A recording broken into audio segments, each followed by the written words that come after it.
Australia baffled as unidentified mystery object washes up on beach. Police have been baffled by a mysterious, unidentified dome that washed up on a West Australian beach. The giant metal object was found by locals at Greenhead Beach, about 250 kilometers (155 miles) north of Perth.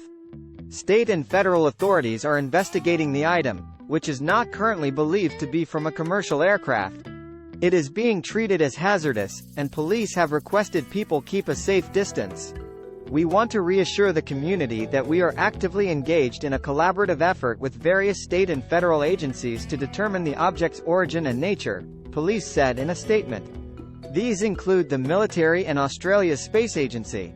Greenhead Beach residents said the cylinder was about 2.5 meters wide and between 2.5 meters and 3 meters long, Australia's public broadcaster reported. Residents visited the site on Saturday night to see the cylinder, the ABC reported, with one local describing it as a great social evening. It was a lovely, still night. The kids were digging sand castles around it, he told the ABC. Aviation expert Jeffrey Thomas said the item was possibly a fuel tank from a rocket that had fallen into the Indian Ocean at some stage in the past 12 months. The Australian Space Agency said it was possible the giant cylinder could have fallen from a foreign space launch vehicle, and it would liaise with other international agencies. If it is a fuel cylinder, experts believe it might be from an Indian rocket and could contain toxic materials. It is hoped a serial or catalog number will confirm whether or not this is the case. There was some speculation the cylinder may have been a part of MH370, a plane that went missing off the West Australian coast in 2014 with 239 passengers on board, but Mr. Thomas said there was no chance. It's not any part of a Boeing 777, and the fact is MH370 was lost 9.5 years ago, so it would show a great deal more wear and tear on the debris, he said. Russia officially pulls out of Ukraine grain deal. Russia has notified the UN, Turkey and Ukraine that it will not renew a crucial deal that allowed Ukraine to export grain through the Black Sea. Kremlin spokesperson Dmitry Peskov said the agreements had reached a de facto end on Monday.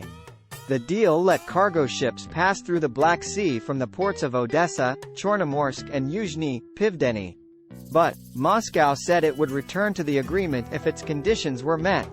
Russian President Vladimir Putin had long complained that parts of the deal allowing the export of Russian food and fertilizers had not been honored. In particular, he said grain had not been supplied to poorer countries, which was a condition of the agreement. Russia also repeatedly complained that Western sanctions were restricting its own agricultural exports.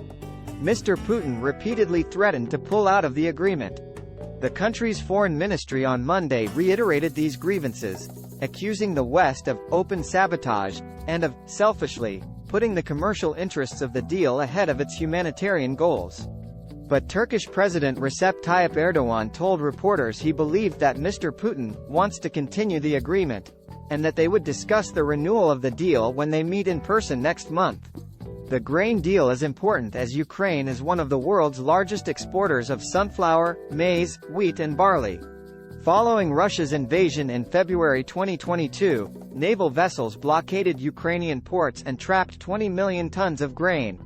The blockade meant global food prices skyrocketed. It also threatened food supplies to a number of Middle Eastern and African countries which rely heavily on Ukrainian grain. An agreement was finally brokered in July last year with the help of the United Nations and Turkey. Ukrainian President Volodymyr Zelensky said his country intended to continue exporting grain, highlighting that the agreement was made up of two deals that mirrored each other, one signed by Ukraine and the other by Russia. "We are not afraid," he said of Russia's decision to withdraw from their deal. "We were approached by companies who own vessels and they're willing to continue shipping grain if Ukraine agrees to let them in and Turkey to pass them through." Nikolai Gorbachev, the president of the Ukrainian Grain Association, told the BBC that his members had identified alternative means of exporting grain, including through its Danube River ports. But he conceded that the ports would be less efficient, reducing the amount of grain Ukraine can export and raising the cost of moving it. Western leaders were quick to condemn the decision, with EU Commission President Ursula von der Leyen accusing Russia of a cynical move, adding that Brussels was trying to ensure food security for the world's vulnerable. The U.S. ambassador to the United Nations, Linda Thomas-Greenfield, described the move as an act of cruelty. The Kremlin's announcement came just hours after Ukraine claimed responsibility for an attack on a bridge in Crimea that killed 2 civilians. Mr. Peskov said Russia letting the deal expire was unrelated to the attack. Before this attack, the position was declared by President Putin, he told reporters in Moscow.